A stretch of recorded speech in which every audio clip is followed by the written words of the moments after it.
En la fiesta, mi hermana dijo, algunos se esfuerzan demasiado por importar, todos me miraron. No dije nada. Saqué mi teléfono y presioné un botón. 5 minutos después, su cara se puso pálida. Mi papá susurró, ¿qué acabas de hacer? Sonreí y mi respuesta los dejó a todos sin palabras. Hay una razón por la que detesto la carretera a Valle de Bravo.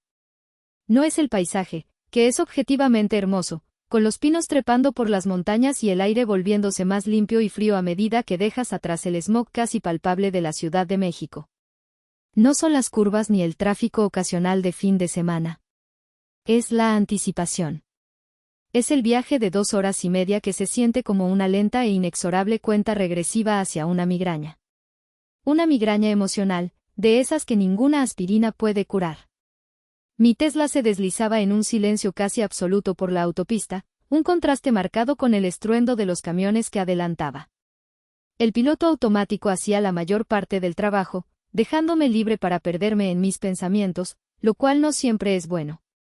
A mi lado, en el asiento del copiloto, descansaba un vestido de seda azul marino que me había costado una cantidad obscena de dinero en una boutique de Polanco. Lo miraba con un resentimiento palpable. Era mi armadura para esa noche, un disfraz de hija normal y exitosa, y ya me sentía como una impostora. Hoy es el cumpleaños número 60 de mi padre, Germán Vera. Y cuando eres un Vera, un cumpleaños de década no es una cena tranquila en familia. Es un evento. Es una producción teatral con 100 extras, catering de lujo y un mariachi que probablemente cobra por hora lo que yo ganaba en un mes en mi primer trabajo. La hacienda de mis padres en Valle, con sus bugambilias perfectamente podadas que caían en cascada por los muros de piedra y su vista de postal al lago, estaría a reventar. Me llamo Elodia. Elodia Vera. Tengo 32 años y, para la mayoría de mi familia, soy una ecuación sin resolver. La hija rara. La que, en lugar de casarse con un empresario o al menos dedicarse a algo que mi madre pudiera presumir en sus comidas con amigas, como las relaciones públicas, el diseño de interiores o la curaduría de arte, fundó una empresa de fintech llamada Certeza Financiera. Mi mundo no son las galas benéficas ni las portadas de la revista Quién.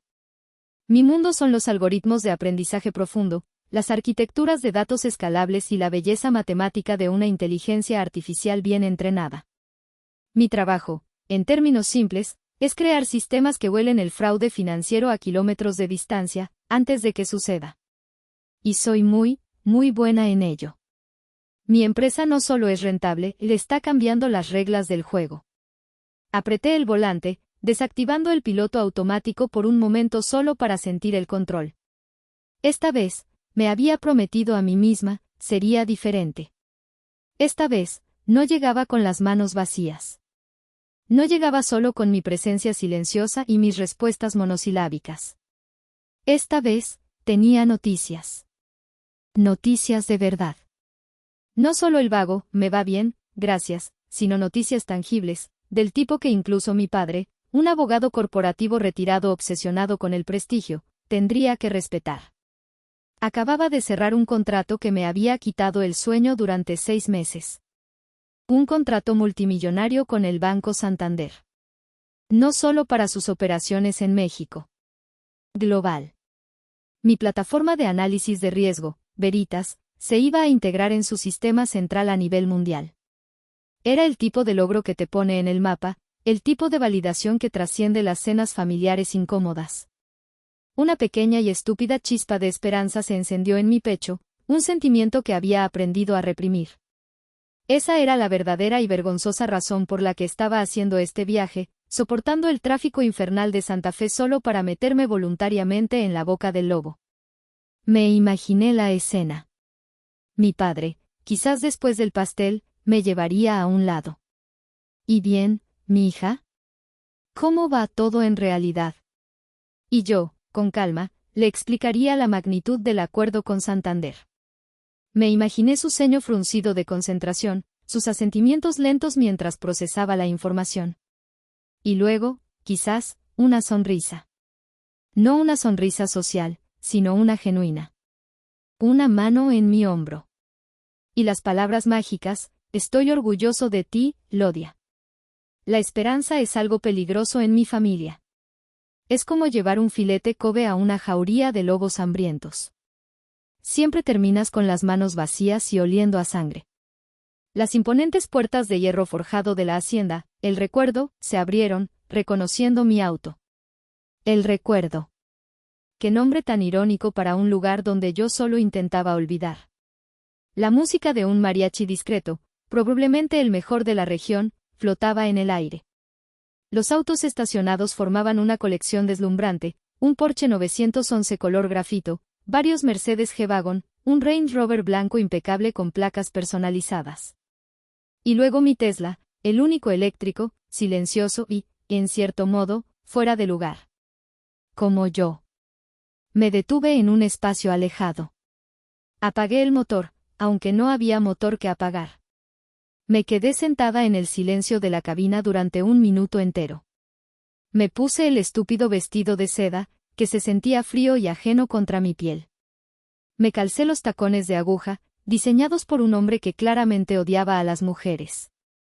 Guardé mi teléfono, mi verdadera fuente de poder y conexión con el mundo, en un bolso diminuto e inútil que apenas cabía.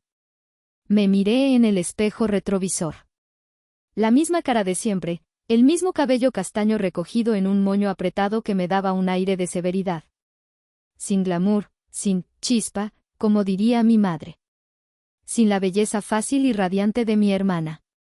Armadura puesta, murmuré para mí misma. Salí del auto y el aire fresco de la tarde me golpeó la cara.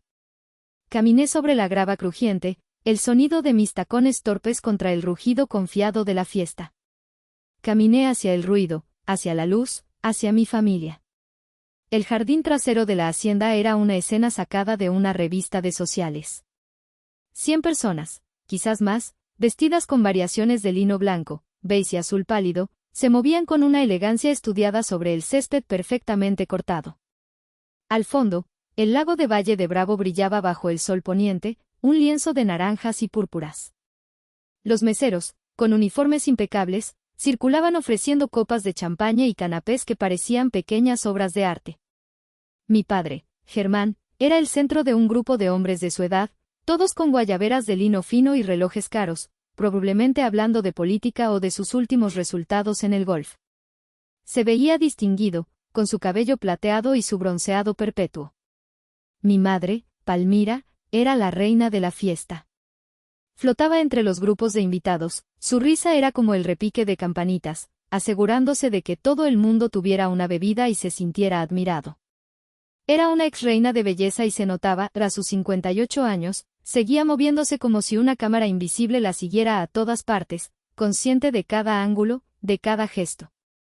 Me vio a través del gentío. Su sonrisa, siempre perfectamente calibrada, se tensó una fracción de segundo antes de volverse radiante. Era un microgesto que solo yo, su hija, podía detectar. La breve interrupción en la fachada perfecta. Elodia. «Mija, por fin llegaste», exclamó, deslizándose hacia mí. Me dio 2 besos al aire, uno en cada mejilla, con el cuidado de un experto en demoliciones para no rozar mi piel con la suya, perfectamente maquillada.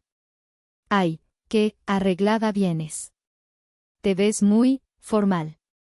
Su mirada experta recorrió mi vestido azul de arriba a abajo. «Ese color, qué interesante. Muy serio, ¿no?». Traducido del idioma críptico de mi madre, interesante y serio eran eufemismos para aburrido y poco favorecedor. «Hola, mamá». «Te ves hermosa», respondí, usando la diplomacia que había aprendido en las salas de juntas. «Feliz cumpleaños a papá». «Gracias, mi vida. Está por allá, con tu hermana». «Ay, no sabes qué guapa está Romy. Anda, ve a saludar». Me dio una palmadita en el brazo, un gesto que pretendía ser afectuoso pero que en realidad era una orden de despido. Y así, desapareció para ir a lavar el bolso de piel de avestruz de una de sus amigas. Respiré hondo. El aire olía a perfume caro, a césped recién cortado y a la leve fritura de los canapés. Me dirigí al epicentro del evento, al verdadero centro de gravedad de la familia Vera, mi hermana. Romina, de 36 años, era el sol resplandeciente alrededor del cual giraba nuestro pequeño sistema solar familiar.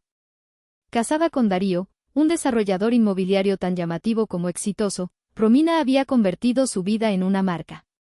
Era una socialité e influencer de la Ciudad de México. Su perfil de Instagram era una curada y envidiable galería de perfección, comidas en los restaurantes más exclusivos, vacaciones en St. Bart, fiestas de cumpleaños temáticas para sus 2 hijos perfectamente peinados y vestidos, y, por supuesto, ella, siempre impecable, siempre sonriente. Ahí estaba ella, en el centro de un círculo de admiradores, riendo a carcajadas por algo que su esposo acababa de decir. Sostenía una copa de champagne como si hubiera nacido con ella en la mano. Llevaba un vestido blanco de encaje que la hacía parecer una diosa bohemia, su cabello rubio caía en ondas perfectas sobre sus hombros bronceados. A su lado, mi padre la miraba con una adoración que nunca me había dirigido a mí. Mi cuñado, Darío, con una camisa rosa desabrochada un botón más de lo necesario, presumiendo un reloj de oro que reflejaba el sol poniente. Lodia, gritó Romina al verme, abriendo los brazos de par en par, una actuación de bienvenida para su público. Su abrazo fue apretado y olía a una mezcla de perfume floral y victoria. ¡Qué milagro que sales de tu cueva de computadoras!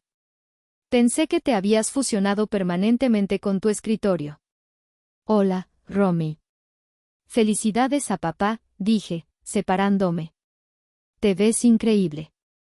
Ay, ya sabes, este trapito viejo, dijo, restándole importancia a un vestido que yo sabía que era de una diseñadora francesa y costaba más que mi primer auto. Pero mira nada más, qué elegante. ¿Tienes una junta después de esto? Darío me dio un abrazo de oso que casi me sacó el aire y me levantó un par de centímetros del suelo. Cuñadita. Cada día más seria. ¿Cuándo nos vas a regalar una sonrisa? La vida es para disfrutarla, no para analizarla. Estoy sonriendo, Darío, respondí, aunque sentía los músculos de mi cara tensos. Fue entonces cuando sentí un abrazo real, uno que no era para aparentar. Uno que era cálido y genuino. Lodia, sobrina querida. Mi tío Tadeo, el hermano mayor de mi padre, mi único y verdadero aliado en este manicomio familiar. Tadeo era un académico, un profesor de economía retirado de la UNAM, un hombre brillante con una barba desordenada y ojos amables que siempre parecían ver más allá de las apariencias. Tío, dije, y la tensión en mis hombros se disolvió mientras lo abrazaba con fuerza. Qué gusto verte. De verdad. El gusto es todo mío, susurró en mi oído para que solo yo lo escuchara. Leí la nota en el Financiero. Felicidades por lo de Santander, mija. ¡Qué bárbaro! Eso no es un logro, es monumental. Sentí una oleada de gratitud tan intensa que casi se me llenan los ojos de lágrimas. Él era el único. El único que leía el Financiero en lugar de la revista Caras. El único que entendía. Gracias, tío. No pensé que te enterarías tan rápido. Por supuesto que sí. Leo los diarios financieros, no solo las secciones de sociales como estos zánganos. Tadeo, por amor de Dios, deja de hablar de cosas aburridas. Mi tía Griselda, la hermana menor de mi madre y su eco más fiel, se unió al círculo, abanicándose con la mano como si la conversación sobre finanzas le hubiera provocado un bochorno. Estamos en una fiesta. Ay, Lodia. Qué gusto verte, mija. Te ves bien. Oye, ¿y el novio? ¿Todavía nada? Tomé un sorbo de un vaso de agua mineral que un mesero me ofreció. No hay novio, tía Griselda. Mijita, chasqueó la lengua, un sonido de desaprobación que conocía demasiado bien. Tanto éxito, tanta computadora, pero se te va a pasar el tren, ¿eh? Mira a tu hermana, que realizaba, con su esposo maravilloso, sus hijos preciosos. Eso es lo que importa en la vida, el amor, la familia. Sonreí. La misma sonrisa plástica y vacía que usaba para las reuniones de inversionistas cuando hacían preguntas estúpidas. Estoy bien, tía. Estoy feliz con mi trabajo. Eso dicen todas las que se quedan solas, murmuró, y se fue a buscar canapés de salmón. Nos sentamos a cenar en una larga mesa imperial bajo una carpa elegante, iluminada por hileras de luces cálidas. El lago de Valle de Bravo, ahora un espejo oscuro salpicado de estrellas, servía de telón de fondo. Todo era perfecto. Una mentira hermosa y perfectamente orquestada. Me sentaron entre mi tío Tadeo y un primo lejano cuya conversación giraba exclusivamente en torno a su nuevo hándicap en el golf. Mi padre, en la cabecera, se levantó para dar el primer brindis. Agradeció a todos por venir, pronunció un discurso conmovedor sobre la amistad y la familia, y alabó a mi madre por su impecable organización y por ser la roca de su vida. Luego, su mirada se posó en mi hermana, y su voz se llenó de un orgullo palpable. Y un agradecimiento especial a mis hijos, dijo, aunque siempre sonaba como si se refiriera solo a una. A mi Romina, que es la luz y la alegría de esta familia, y a su maravilloso esposo, Darío, un hombre visionario que no para de cosechar éxitos. Darío, sentado frente a mí, levantó su copa de whisky, su rostro enrojecido por el alcohol y el ego. Gracias, suegro. Y espere a ver lo que viene. El proyecto de Cielo Azul en Tulum está por arrancar con todo. El banco está por liberar los primeros 50 millones de pesos. Va a ser una locura. Romina me lanzó una mirada rápida por encima de su copa. No era una mirada hostil. Era algo peor. Era una mirada de condescendencia, de lástima.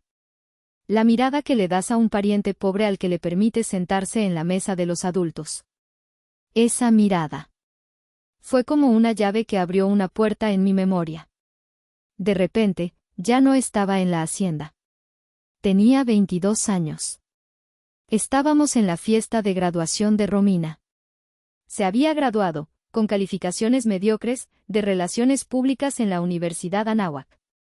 Mis padres, para celebrar este logro monumental, habían alquilado el Museo Casa de la Bola. Había 200 invitados, un grupo de salsa en vivo y una mesa de postres que parecía sacada de un sueño. Romina, con un vestido rojo vibrante, era el centro de todo, recibiendo felicitaciones y regalos caros. 2 años después, me gradué yo. Magna cum laude. La mejor de mi generación en Ciencias de la Computación del TEC de Monterrey, una de las carreras más difíciles. Para celebrarlo, mis padres me llevaron a cenar al restaurante Suntory de la del Valle. Estábamos los tres solos en una plancha de teppanyaki, rodeados del ruido de otras familias.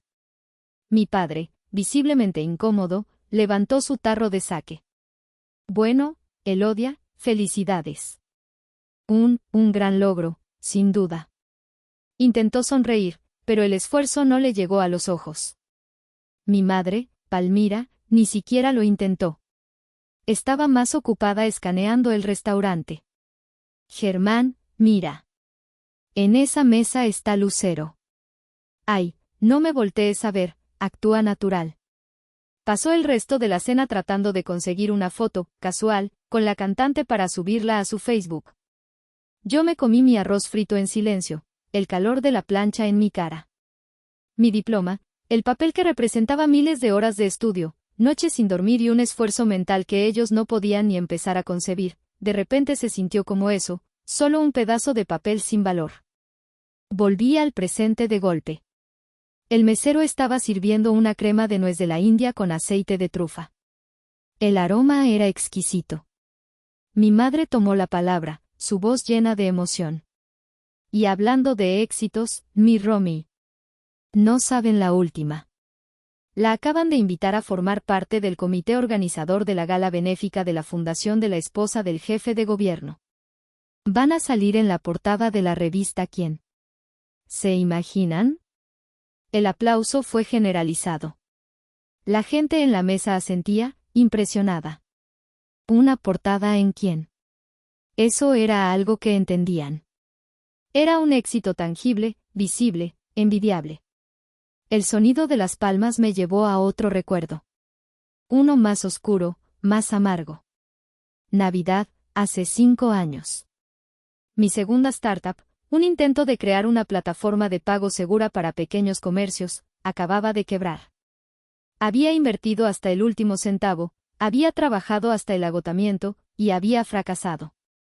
Había perdido todo mi dinero y, peor aún, los 200,000 pesos que mi tío Tadeo, en un acto de fe ciega, me había prestado de sus ahorros de jubilación. Estaba sentada en el sofá de la sala de mis padres, sintiéndome la persona más pequeña e inútil del mundo, escuchando los villancicos que sonaban en la radio. Romina, recién llegada de unas vacaciones en Vail, se sentó a mi lado. Llevaba un suéter de cachemira que probablemente costaba más que el alquiler de mi departamento. Puso su mano sobre la mía. Su piel era suave, sus uñas perfectas. «Ay, hermanita», dijo con un suspiro, su voz goteando una falsa y pegajosa compasión. «De verdad que lo siento mucho. Pero te lo dije, ¿recuerdas? Esos sueños tuyos de ser la próxima Steve Jobs son demasiado. El mundo de la tecnología es para hombres, es muy agresivo». Hizo una pausa, como si estuviera eligiendo sus palabras con cuidado. «Mira, ¿por qué no mejor buscas un trabajo de verdad? Algo estable, seguro. En el gobierno, o en la empresa de Darío. Él siempre necesita gente inteligente. No todas nacimos para ser emprendedoras, como tú». Su compasión se sintió como vinagre en una herida abierta. La implicación era clara, yo no estaba hecha para eso. Debería rendirme. Apreté con fuerza el tenedor de plata bajo el mantel. El año pasado, cuando cerré mi primera ronda de inversión seria con un fondo de Silicon Valley, lo primero que hice fue una transferencia a la cuenta de mi tío Tadeo. 2 millones de pesos. Intereses, tío. Por tu paciencia, le dije por teléfono. Él se había reído, una risa profunda y genuina que se convirtió en tos. Sabía que lo harías, Lodia, dijo cuando recuperó el aliento. Sabía que eras un caballo de pura sangre. Solo necesitabas la pista correcta. Tierra llamando a Lodia, la voz cantarina de Romina me sacó de mi ensoñación por segunda vez. ¿Te fuiste otra vez, pensando en tus códigos secretos? Forcé una sonrisa. Algo así. Solo estaba admirando la decoración. La cena avanzaba, un desfile de platillos elaborados y vinos caros. Yo me había convertido en una experta del camuflaje social. Asentía, sonreía, hacía preguntas triviales a mi primo sobre palos de golf. Me convertí en un fantasma en mi propia silla, presente en cuerpo pero con la mente a miles de kilómetros de distancia, en la comodidad lógica de mis servidores. Entonces, mi padre, quizás en un raro ataque de conciencia paternal o simplemente porque ya no quedaba nadie más a quien dirigirle la palabra en su extremo de la mesa, se volvió hacia mí. «¿Y tú, Lodia?», dijo, su voz un poco más fuerte de lo necesario debido al vino. «¿El trabajo, todo bien? ¿Sigues con eso de las computadoras?». Sentí un pequeño vuelco en el estómago. El mismo de siempre. Era mi oportunidad. La última. La esperanza estúpida, esa mala hierba resistente, regresó por un último intento. Respiré hondo, enderecé la espalda. Me preparé para lanzar mi noticia, mi validación. Me preparé para hablar de Santander, de la expansión global, de los millones de dólares. De hecho, papá, va increíblemente bien. Acabo de... Ay, papá, por amor de Dios, interrumpió Romina. Su voz cortó la mía como un cuchillo afilado. Soltó una risita musical, un sonido que a mí me sonaba a vidrios rotos. Un sonido diseñado para encantar a todos los demás y para herirme solo a mí. No vamos a aburrir a todos con esas cosas en tu cumpleaños. Códigos, algoritmos, inteligencia artificial, qué flojera. Nadie entiende nada de eso. Se inclinó sobre la mesa, su collar de diamantes brillando bajo la luz de las velas. Su mirada barrió la mesa, buscando y encontrando la complicidad de los demás invitados. Luego, sus ojos se posaron en mí. Su sonrisa era amplia, plástica, pero sus ojos eran 2 esquirlas de hielo. Ya saben cómo es Lodia, dijo al resto de la mesa, como si yo fuera un espécimen curioso en un zoológico, como si no estuviera ahí. Es nuestra genio residente. Siempre en su propio mundo. Hizo una pausa dramática, asegurándose de tener la atención de todos. Y entonces, con la precisión de un francotirador, soltó la frase. La frase que llevaba años queriendo decir. La frase que lo cambiaría todo. Algunos se esfuerzan demasiado por importar, ¿no creen? Un silencio incómodo, denso y pesado, cayó sobre la mesa. No fue un silencio largo, quizás 2 o 3 segundos, pero en ese lapso, sentí como el tiempo se estiraba. Todas las miradas se desviaron hacia mí. Vi a mi tía Griselda soltar una risita nerviosa y taparse la boca. Vi a mi madre mirar su plato con una intensidad repentina. Vi a los amigos de mi padre carraspear, incómodos. Y vi a mi padre. Vi cómo sus ojos se encontraron con los míos por una fracción de segundo, y luego, con una cobardía que me partió el corazón en dos, bajó la mirada. No dijo nada. No me defendió. Su silencio fue un grito de aprobación. En ese instante, la pequeña y estúpida chispa de esperanza que había traído desde Polanco no solo murió, fue extinguida, pisoteada y enterrada bajo una montaña de indiferencia. Ya no sentía dolor. Ni tristeza. Ni siquiera rabia. Sentí claridad. Una claridad fría, absoluta y afilada como una hoja de obsidiana. Asentí lentamente, como si Romina hubiera dicho la cosa más profunda y sabia del mundo. Tienes toda la razón, hermana. Qué aburrido sería hablar de trabajo. Y con eso, el hechizo se rompió. La conversación se reanudó, torpe al principio, y luego con más fuerza, como si todos estuvieran desesperados por llenar el vacío que se acababa de crear. Pero yo ya no estaba allí. Estaba en otro lugar. Un lugar al que ellos nunca tendrían acceso. Un lugar donde yo ponía las reglas. Mientras Romina, envalentonada por su victoria, empezaba a contar una anécdota larga y aburrida sobre cómo su hijo menor, de apenas 4 años, ya mostraba un talento innato para la equitación, yo deslicé mi mano hacia mi bolso de diseñador, ese accesorio inútil que apenas contenía mi teléfono y mis llaves. Saqué mi teléfono, manteniéndolo fuera de la vista, bajo el mantel de lino, cómodamente apoyado en mi regazo. Mis invitados, si es que alguno se fijaba en mí, probablemente pensaron que estaba siendo grosera, que me refugiaba en Instagram o en WhatsApp para evitar la humillación del momento. Dejémoslos pensar eso. La percepción que tenían de mí estaba a punto de volverse irrelevante. Desbloqueé el teléfono con mi huella digital. La pantalla cobró vida, iluminando mi vestido. Abrí la única aplicación que realmente importaba en mi vida.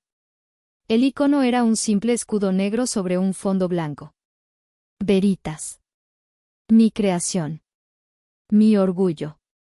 Mi arma. Mi compañía, Certeza Financiera, no era solo una startup de moda.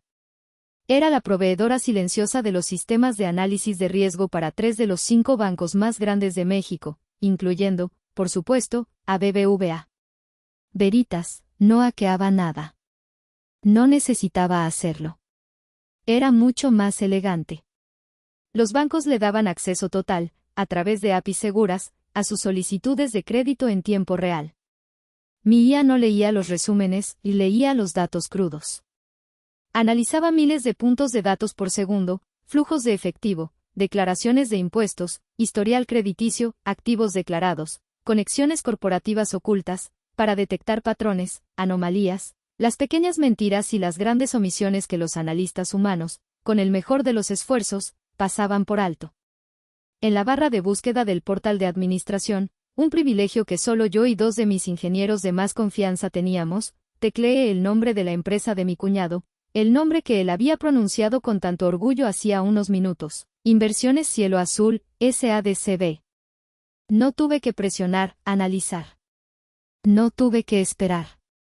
El reporte ya estaba ahí, en la parte superior de la lista de casos marcados. Había sido generado automáticamente por el sistema 3 días antes, en el momento exacto en que Darío y su equipo presentaron formalmente su solicitud de préstamo a BBVA. El sistema lo había marcado como de revisión necesaria, debido a varias inconsistencias menores. Pero ahora, con mi acceso de administrador, yo podía ver el análisis profundo. el que iba más allá de las inconsistencias menores. Mi pantalla se iluminó con alertas. Banderas rojas, amarillas, gráficos que se desplomaban. Era el tablero de control de un desastre financiero inminente. Estado del cliente, alto riesgo. Recomendación, denegar. Mis ojos escanearon los detalles fríamente, con la distancia clínica de un cirujano examinando una radiografía. Flujo de efectivo inconsistente con las declaraciones trimestrales. Declaración de activos fijos sobrevalorados, estimación de Veritas, 25 a 30% por encima del valor de mercado. Múltiples líneas de crédito a corto plazo abiertas en los últimos 60 días en 3 instituciones diferentes. Conexiones no declaradas con 2 empresas fantasma previamente investigadas por el SAT. En resumen, mi cuñado no era un empresario visionario. Era un charlatán que estaba usando una contabilidad tan creativa que bordeaba la ficción para inflar el valor de su empresa y obtener un préstamo de 50 millones de pesos que, con una probabilidad del 92.7%, según mi algoritmo, no podría pagar. Estaba a punto de cometer un fraude masivo. Levanté la mirada por un segundo. Darío le daba un trago a su whisky, riendo estruendosamente de algo que mi padre acababa de decir. Romina lo miraba con ojos de borrego enamorado. La pareja de oro. El éxito hecho persona. Mi sistema, por protocolo, había marcado este reporte para revisión estándar. Un analista de nivel bajo en el departamento de crédito de BBVA probablemente lo vería el lunes por la mañana, quizás el martes. Haría algunas llamadas, pediría más papeles. El proceso de descubrimiento tomaría semanas, quizás meses. Pero yo no era una analista de nivel bajo. Yo era la arquitecta del sistema. Yo tenía la llave maestra. Vi mi reflejo distorsionado en la pantalla oscura del teléfono. Vi a la mujer del vestido azul marino, la que se esforzaba demasiado por importar. Tenía una opción. Podía cerrar el teléfono, disfrutar mi flan, dejar que el sistema siguiera su curso burocrático y, eventualmente, la verdad saldría a la luz. O, podía acelerar el proceso. Podía convertir semanas de burocracia en minutos de pura, innegable y brutal verdad. Justo cuando estaba contemplando esa opción, justo cuando una parte de mí, la parte cansada y lógica, me decía que no mezclara los negocios con la familia, que me mantuviera al margen, Darío pareció notar mi distracción y mi silencio prolongado.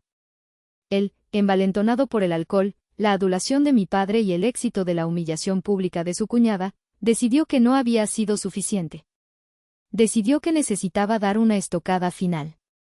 Me señaló con su copa de whisky, haciendo que el líquido ámbar se agitara peligrosamente. Oye, Lodia, dijo en voz alta, interrumpiendo una historia que mi madre contaba sobre una amiga suya. La mesa entera se giró hacia mí otra vez. Deja ese teléfono. Sé que tu vida social es, bueno, ya sabes, digital. Pero estás en familia. Con gente de verdad. La mesa volvió a reírse, esta vez con más ganas, como si Darío fuera el comediante más brillante del mundo. Vamos, cuñadita, no te enojes, continuó, sintiéndose el rey de la fiesta. Su mirada era burlona, condescendiente. El trabajo no lo es todo en la vida. Deberías salir más, divertirte, buscarte un novio, ¿no? Mira. Se inclinó hacia adelante, adoptando un tono de falsa conspiración, como si fuera a compartir un secreto de estado. ¿O quieres que te presente a uno de mis contadores? Son buenos chicos. Un poco nerds, aburridos, siempre hablando de números, pero seguro que tú y él tendrían muchos números de qué hablar. Hasta podrían calcular juntos la propina. La carcajada de mi tía Griselda fue la más fuerte y estridente de todas. Ay, Darío, qué ocurrente. Un contador.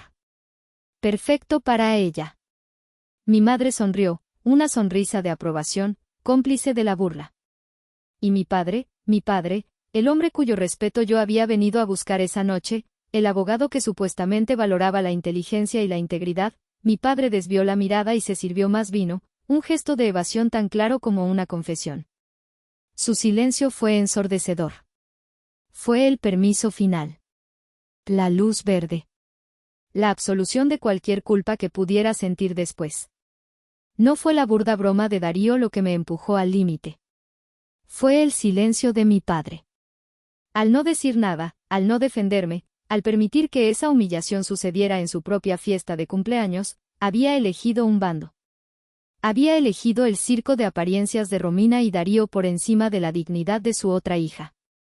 Se acabó. Punto final. Ya no había duda. Ya no había moralidad en juego. Esto ya no era un dilema familiar.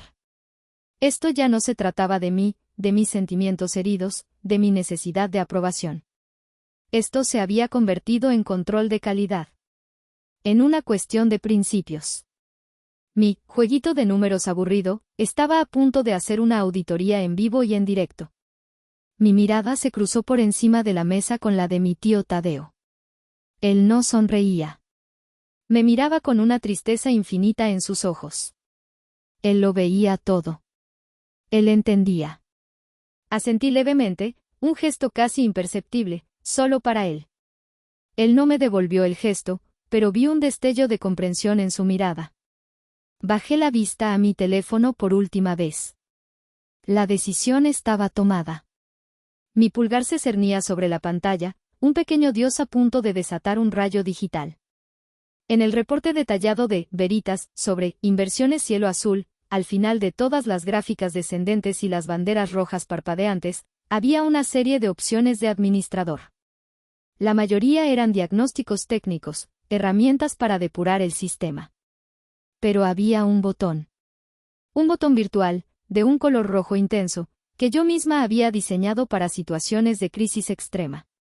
Un botón que nunca había usado fuera de las simulaciones de prueba con los equipos de seguridad de los bancos.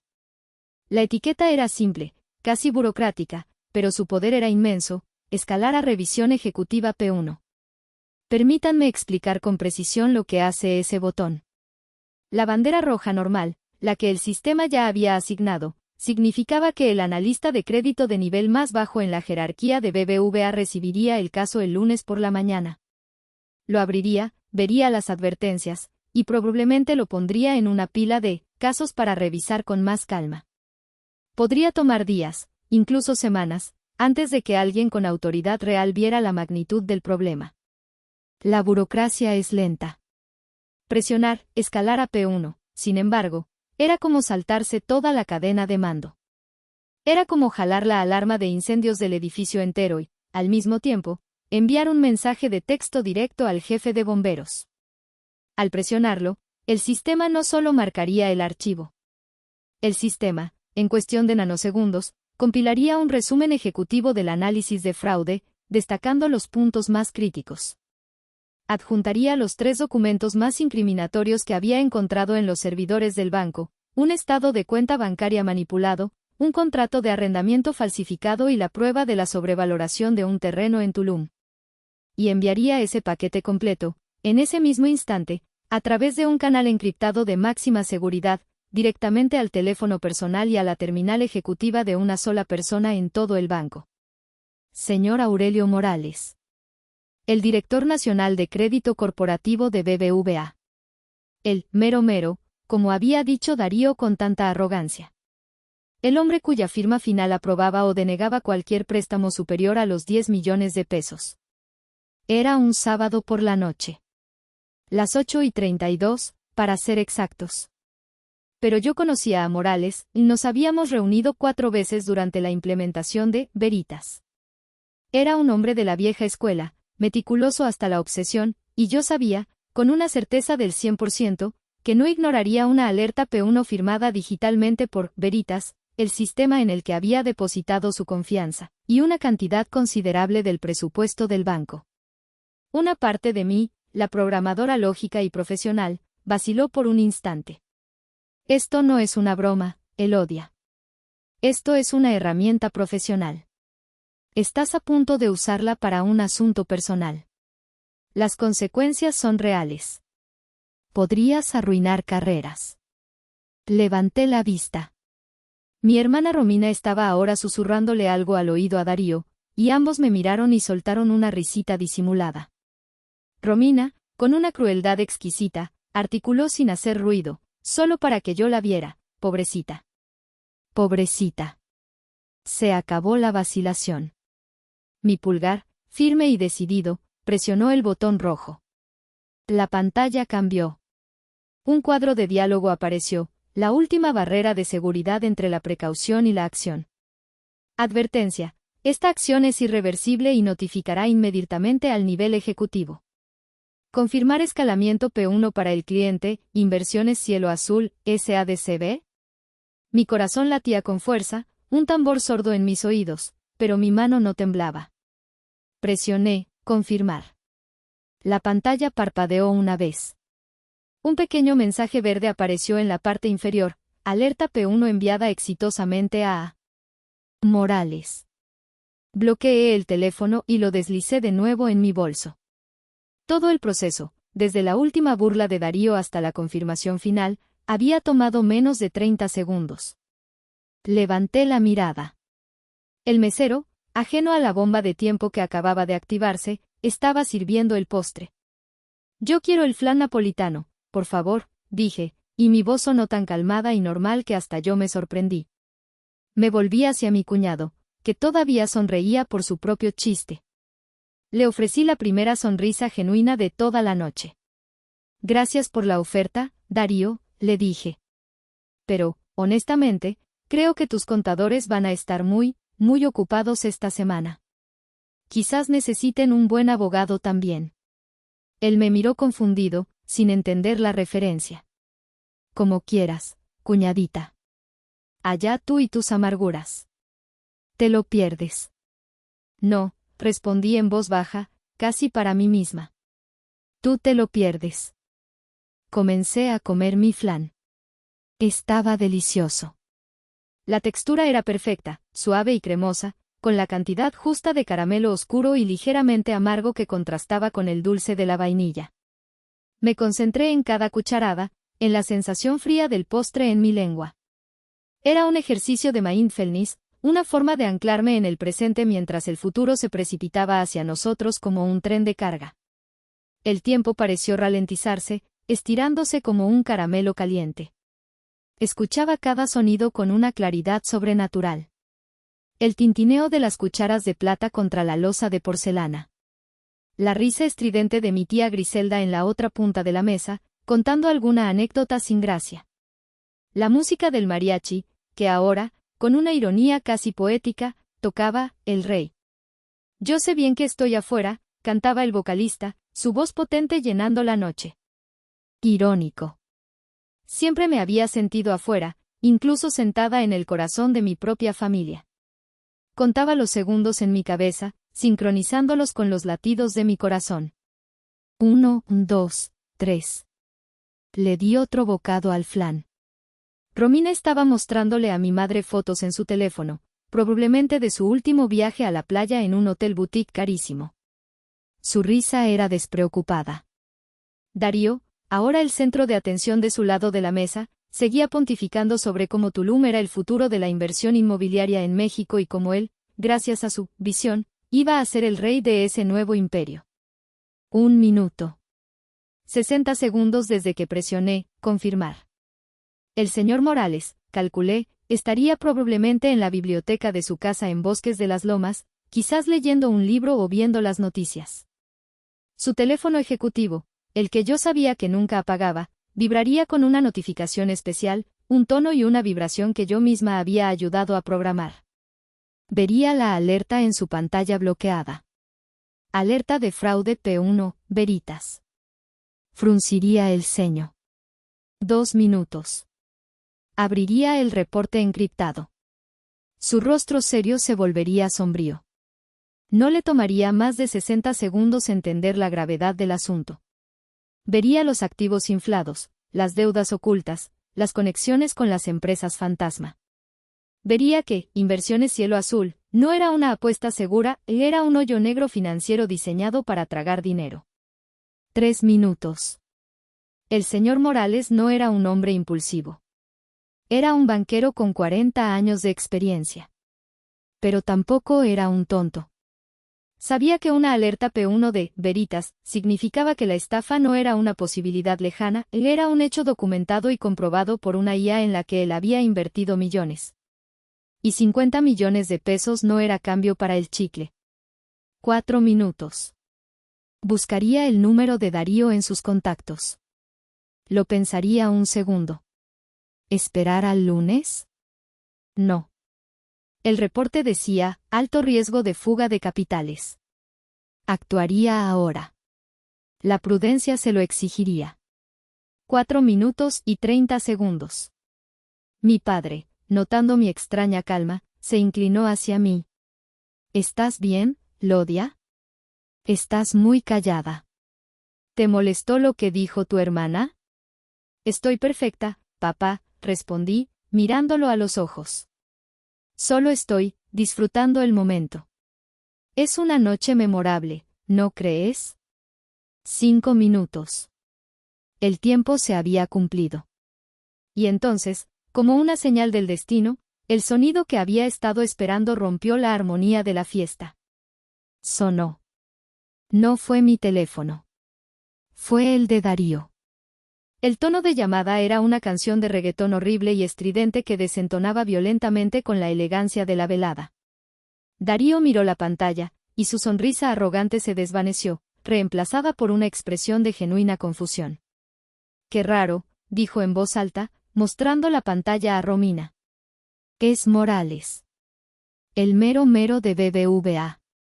Romina se irguió en su asiento, sus ojos brillando de orgullo. Ay, mi amor, seguro te llama para felicitarte por el proyecto. Para decirte que ya está todo listo para el lunes. Contesta. Ponlo en altavoz para que escuche papá. Darío, henchido de orgullo, asintió. Cometió el error fatal de obedecer a su esposa. Deslizó el dedo por la pantalla y presionó el icono del altavoz, asegurándose de que todos en nuestra sección de la mesa fuéramos testigos de su inminente triunfo. Señor Morales. Qué honor recibir su llamada en sábado por la noche, dijo, su voz resonando con una confianza impostada. Hubo un silencio de un par de segundos al otro lado de la línea. Y luego, la voz de Aurelio Morales, fría, precisa y metálica como el bisturí de un cirujano, salió del altavoz. No sonaba en lo absoluto como alguien que llamaba para felicitar. Darío. Habla a Aurelio Morales. Voy a ser muy breve y muy claro. La cara de Darío empezó a cambiar. La sonrisa se congeló en sus labios. ¿Un reporte? Señor, tartamudeó, su confianza evaporándose. Un reporte generado por Veritas, dijo Morales. El nombre clave. La palabra mágica. Vi como mi padre, al oír el nombre, se quedaba rígido en su asiento. Nuestro sistema de análisis de riesgo, Darío. Acabo de recibir una alerta de prioridad 1. Detecta, y cito, anomalías graves y posibles actos fraudulentos, en su solicitud de crédito. La sangre desapareció por completo de la cara de Darío. Se puso blanco. Blanco como el mantel de lino. Intentó desesperadamente quitar el altavoz, pero sus dedos, torpes y temblorosos, no acertaban a presionar el botón correcto. No. Señor Morales, eso es imposible. Debe ser un error del sistema, un malentendido, balbuceó, su voz subiendo una octava. No hay ningún malentendido, continuó la voz implacable de Morales. El sistema señala una sobrevaloración de activos del 30% y el uso de documentación presuntamente falsificada. A partir de este momento, su solicitud de 50 millones de pesos queda oficialmente congelada y rechazada. Pero el proyecto, gritó Darío, su voz llena de pánico. El proyecto está muerto, Darío. Y el lunes a primera hora, un equipo de auditoría forense de este banco estará en sus oficinas.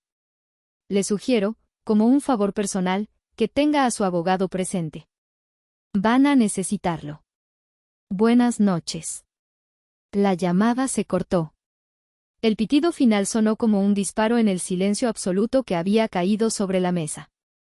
El mariachi, sintiendo la tensión, había dejado de tocar.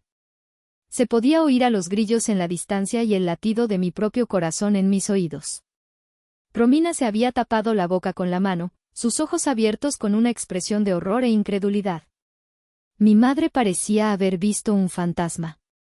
Darío, temblando visiblemente, dejó caer el teléfono sobre la mesa. El golpe de plástico contra la madera resonó en la quietud. Levantó la vista, sus ojos buscando desesperadamente una respuesta, una explicación, y se encontraron con los míos. Yo estaba comiéndome tranquilamente la última cucharada de mi flan. Y entonces, mi padre, el abogado, el hombre que había conectado todos los puntos, la humillación, mi calma, el nombre, Veritas, el desastre subsiguiente, se giró hacia mí.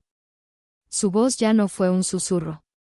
Fue una acusación ronca, temblorosa, llena de pánico y una terrible comprensión. Elodia. ¿Qué acabas de hacer? Dejé la cuchara de plata sobre el plato de porcelana vacío. El delicado sonido del metal contra la cerámica fue anormalmente fuerte en el silencio sepulcral que envolvía la mesa. Levanté la servilleta de lino blanco y me limpié las comisuras de la boca, con un movimiento lento, deliberado, casi teatral. Todas las miradas estaban fijas en mí. Ya no era Elodia, la hija invisible, la programadora aburrida y socialmente torpe. En ese instante, me había convertido en el centro de su universo, en la causa de su caos. Y en sus ojos veía una mezcla de miedo, confusión y odio naciente. Yo, pregunté, arqueando una ceja con una fingida y ligera sorpresa. Yo no hice nada, papá. Estaba comiendo mi postre. Mi mirada se deslizó hacia mi cuñado, que parecía que iba a vomitar sobre la mesa. Mi sistema hizo su trabajo. Es para lo que me pagan. Es para lo que los bancos me pagan millones de pesos al año. Tu sistema, balbuceó Darío, su voz apenas un hilo. ¿Tú provocaste esto? Explícate ahora mismo, Elodia, ordenó mi padre, y su voz de abogado litigante finalmente tomó el control, una voz que no había usado conmigo en años. Es muy simple, en realidad, dije, recargándome cómodamente en el respaldo de mi silla. Me sentía extrañamente en calma, como el ojo de un huracán. El banco BBVA, al igual que Santander y otros bancos inteligentes, le paga a mi compañía, Certeza Financiera, para que mi plataforma, Veritas, los proteja. Hice una pausa, asegurándome de tener la atención de todos. ¿Protegerlos de qué?, se preguntarán. Mi mirada se clavó en Darío, fría y sin parpadear. De gente como tú. Romina se levantó de un salto, su silla de madera raspando violentamente contra el suelo de piedra. Eres una víbora, gritó, su voz rompiéndose en un chillido agudo. Una maldita víbora celosa. Nos estabas espiando. Estás enferma. La miré, no con ira, sino con una especie de lástima analítica. No estoy enferma, Romina. Y no necesito espiarte. Eso sería ilegal, francamente, muy poco elegante. Le ofrecí una pequeña sonrisa. Tu esposo le entregó voluntariamente todos sus documentos financieros al banco. El banco, a su vez, los pasó por mi sistema. Es el procedimiento estándar. Lo que, Veritas, encontró fue que tu brillante y visionario esposo infló el valor de los terrenos en Tulum en casi un 30%. Dijo que tenía contratos de preventa firmados que, en realidad, son solo cartas de intención sin valor legal. Usó sus múltiples líneas de crédito a corto plazo para mover dinero de una cuenta a otra en un ciclo de 24 horas para simular un flujo de efectivo saludable que no existe. Me encogí de hombros, un gesto casual que sabía que los enfurecería aún más. Eso, en mi mundo, y en el del Código Penal, no se llama ser un empresario exitoso. Se llama fraude. No, no es cierto. Mientes, gritó Darío, poniéndose de pie. Miento, lo reté, mi voz ahora con un filo de acero. ¿Quieres que le marque yo mismo al señor Morales y le pida amablemente que nos mande el reporte ejecutivo completo por correo electrónico a todos los presentes? Lo puedo tener en nuestros teléfonos en menos de 30 segundos. ¿Quieres que lo haga, Darío? ¿Quieres que todos vean la documentación falsificada? Darío se quedó callado. Su rostro era la respuesta. Me volví hacia mi padre. Su cara era una máscara de ira, pánico y, ¿qué era eso, vergüenza? Tú me preguntaste qué hice, papá, dije, mi voz suavizándose un poco, pero no menos firme. Hice lo que tú, como abogado que dedicó su vida a las leyes corporativas, deberías admirar. Expuse la verdad. Detuve un crimen federal antes de que se completara. Incliné la cabeza, mirándolo fijamente a los ojos, obligándolo a sostener mi mirada. Romina dijo, hace unos minutos, que me esfuerzo demasiado por importar. Y Darío se burló de mis números, y mi trabajo, aburrido. Bueno, este es el resultado de mi esfuerzo. Esto es lo que hacen mis números. Salvan a los bancos de personas que construyen sus vidas perfectas sobre un castillo de naipes y mentiras. Hice una última pausa, dejando que mis palabras resonaran en el silencio absoluto. Así que sí, papá. Mi trabajo, importa.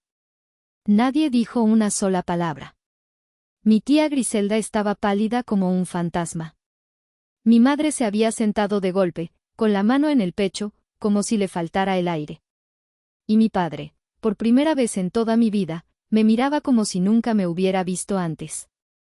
Como si la hija invisible y rara se hubiera convertido de repente en la persona más poderosa y peligrosa de la habitación. La habitación estaba completamente en silencio. El silencio se rompió. No fue con un grito, sino con un sollozo. Un sollozo feo, gutural, despojado de toda elegancia.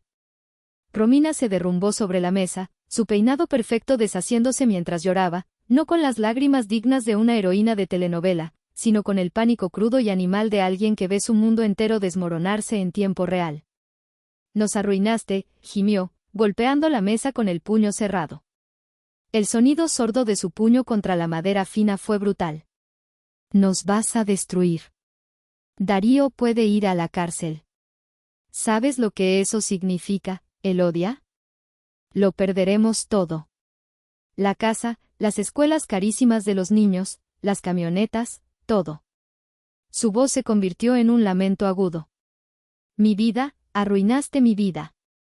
Mi madre, Palmira, despertó de su estupor.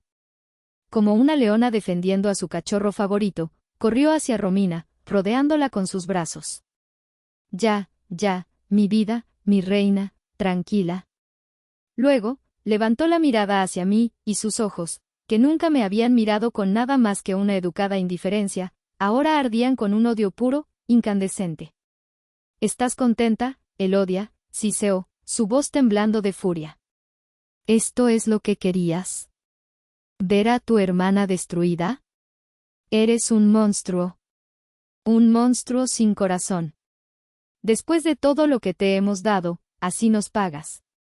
Pídele perdón. Arregla esto ahora mismo. Llama a ese hombre y dile que fue un error. Arreglarlo, repetí, y una risa seca, sin alegría, escapó de mis labios. ¿Arreglarlo, mamá? Esto no es un jarrón roto.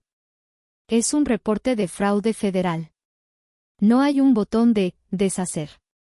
Basta ya, Palmira, la voz de mi tío Tadeo resonó con una autoridad que rara vez usaba, callando a mi madre al instante. Se puso de pie, su figura alta y delgada irguiéndose sobre la mesa. Elodia no hizo nada más que decir la verdad. ¿O acaso prefieres que tu yerno robe 50 millones de pesos y termine en la cárcel de todas formas, pero llevándose al banco y a los inversionistas entre las patas?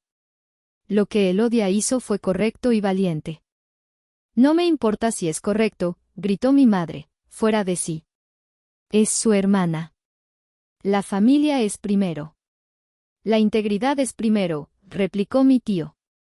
En medio de los gritos, Darío, que había estado paralizado como una estatua de sal, se movió. Se acercó a mi silla, caminando como un zombi. Su cara estaba descompuesta, sus manos temblaban. Su arrogancia se había evaporado, dejando solo a un hombre patético, sudoroso y aterrorizado. Y entonces, hizo lo impensable. Se arrodilló. Literalmente, se arrodilló sobre la piedra de la terraza, junto a mi silla, frente a los 100 invitados que ahora eran testigos mudos de la implosión de la familia Vera. Lodia, susurró, y su voz estaba quebrada, irreconocible.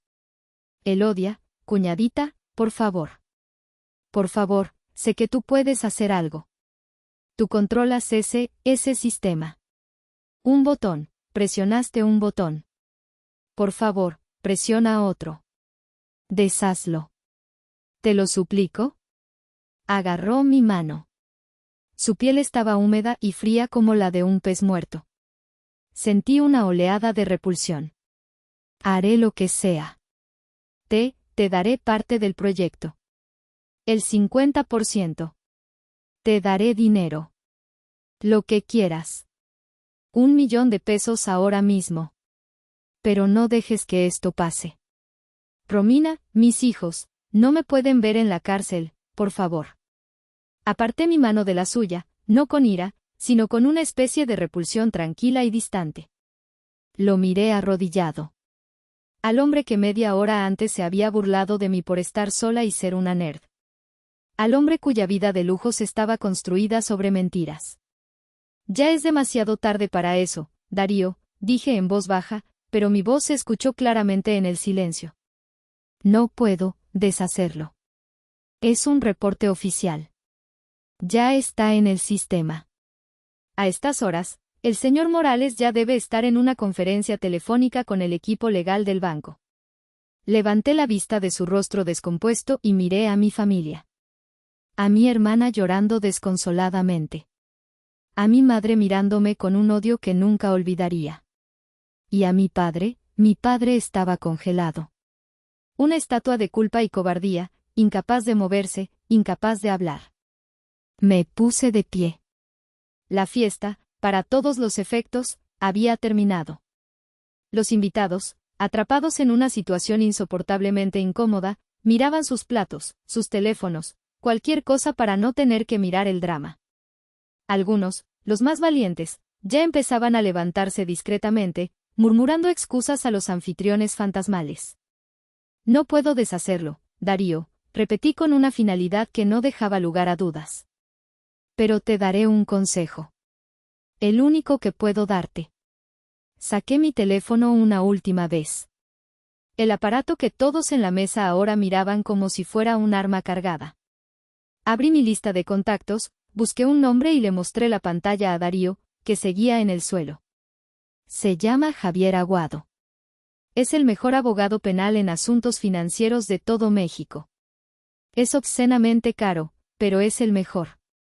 Lo sé porque uno de mis clientes lo usó cuando tuvo un problema con el SAT. Lo miré a los ojos, asegurándome de que me estaba escuchando. Dile que Elodia Vera te manda. Él me debe un favor muy grande. Y Darío, me incliné un poco, bajando la voz para que solo él la oyera. Sé completamente honesto con él. Confiesa absolutamente todo. Es tu única oportunidad de negociar un acuerdo y, con suerte, evitar la cárcel. Darío solo pudo asentir, sus ojos memorizando el nombre en la pantalla como un hombre ahogándose memoriza la palabra aire. Tomé mi bolso. Tío Tadeo, dije, mi voz volviendo a su tono normal. Él asintió, con una expresión de orgullo y tristeza en sus ojos. Estoy lista para irme, si no te importa. Claro que sí, mija. Te sigo. Caminé hacia la salida de la carpa, mis tacones haciendo un sonido decidido sobre el suelo de piedra. Pasé junto a Romina y mi madre, que estaban abrazadas. Ninguna de las dos levantó la vista. Para ellas, yo ya no existía. O peor, me había convertido en su enemigo. Y luego pasé junto a mi padre. Él seguía de pie junto a la cabecera de la mesa. Estático. Una estatua de lino y arrepentimiento. Nuestros ojos se cruzaron por un segundo. Vi un torbellino de emociones en los suyos, ira, miedo, vergüenza. Pero ninguna palabra. No pudo decirme nada. No dije adiós. Mi tío y yo caminamos en silencio a través del jardín, ahora casi vacío, hasta nuestros autos. El aire fresco de la noche de Valle de Bravo me golpeó la cara, y fue como despertar de una larga, larga pesadilla. ¿Estás bien, Lodia?, me preguntó Tadeo, poniendo su mano en mi hombro justo antes de que yo abriera la puerta de mi coche. Sí, tío, respondí, y me di cuenta de que, por primera vez, era completamente verdad. Creo que sí. Por primera vez en mucho tiempo, estoy realmente bien. Me subí a mi Tesla. Mientras conducía por el largo camino de grava de la hacienda, vi las luces de la fiesta en mi espejo retrovisor, esa burbuja de perfección falsa, de mentiras elegantes, que yo acababa de reventar para siempre. Apagué el radio del coche. Conduje en el más absoluto silencio las 2 horas de regreso a la ciudad. No sentí triunfo. No sentí la alegría caliente de la venganza. No sentí una satisfacción maliciosa. Me sentí vacía. Pero era un vacío limpio. Un vacío tranquilo, espacioso. Y mientras la autopista se desenrollaba frente a mí como una cinta negra, ese vacío comenzó a llenarse lentamente con algo nuevo. Algo que no había sentido en años. Libertad. Me di cuenta de que ya no me importaba. Ya no necesitaba la aprobación de mi padre. Ya no me dolía la envidia de mi hermana. Ya no me afectaba la superficialidad de mi madre. Había presionado un botón. Había activado una alerta P1. Pero lo que realmente había hecho era cerrar una puerta. La puerta a esa niña tonta, a esa joven insegura que solo quería que su papá le dijera que estaba orgullosa de ella. Esa niña ya no existía. Acababa de nacer una mujer. Aunque, mientras las luces de la Ciudad de México aparecían en el horizonte, una pregunta persistente, un eco en la nueva quietud de mi mente, se formó, una que supongo que me haré por mucho tiempo. ¿Fui demasiado lejos? Gracias por escuchar mi historia. ¿Ustedes qué piensan? ¿Lo que hice fue justicia o fue una venganza desmedida? ¿Elodia es una heroína o se convirtió en una villana? Déjenos su opinión en los comentarios. Y si conocen a alguien que se siente invisible en su propia familia, compártanle esta historia. No olviden suscribirse para más.